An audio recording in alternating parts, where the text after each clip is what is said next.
விருத்தாசலம் பாலக்கரை சந்திப்பில் நகர ஒன்றிய தமிழக வெற்றிக் கழகம் சார்பில் அக்கட்சியின் கொடி அறிமுகத்தை கொண்டாடும் வகையில் வெடி வெடித்து பொதுமக்களுக்கு இனிப்பு வழங்கி கொண்டாடினர். பனையூரில் தமிழக வெற்றிக் கழகத்தின் தலைவர் விஜய் அக்கட்சியின் கொடியை அறிமுகம் செய்து கொடியேற்றி வைத்ததை கொண்டாடும் வகையில் கடலூர் மாவட்டம் விருத்தாசலம் பாலக்கரை சந்திப்பில் தமிழக வெற்றிக் கழக விருத்தாசலம் நகர தலைவர் வாசு தலைமையில் வெடி வெடித்து பொதுமக்களுக்கு இனிப்புகள் வழங்கி கட்சி கொடியை அறிமுகம் செய்து வைத்து தொண்டர்களை உற்சாகப்படுத்திய தமிழக வெற்றிக் கழக தலைவர் விஜய்க்கு புகழ் முழக்கமிட்டு கொண்டாடினர்.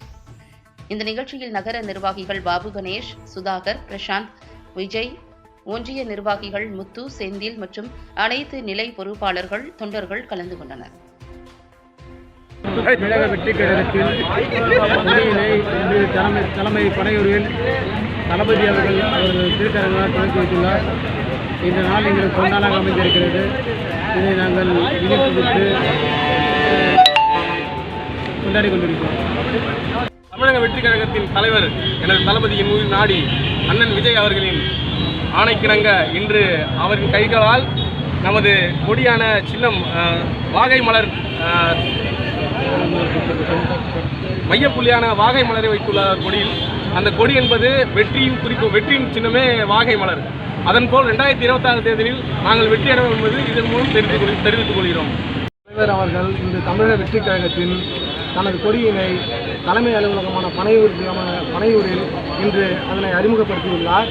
அதில் 3 வண்ணங்களை அறிமுகம் செய்துள்ளார். மேலே சிகப்பு, இடையில் மஞ்சள், கீழே சிகப்பு என்று அறிமுகப்படுத்தியுள்ளார். அதில் நடுமையத்தில் வாகை மலரை மையமாக வைத்துள்ளார். 2 பகுதிகளிலும் யானையை அடித்தளமாக அமைத்துள்ளார். இந்த கொடியை ஏற்றி இன்று தமிழகத்தில் தனது கொடியினை பதிவு செய்துள்ளார் என்பதை மகிழ்ச்சியாக தெரிவித்துக் கொள்கிறோம். தளபதி அவர்களின் கொடியினை ஊடகங்களாகிய நீங்கள் மக்களிடத்திலே சென்றடைய எங்களுக்கு உறுதுணையாக இருக்குமாறு உங்களை அன்போடு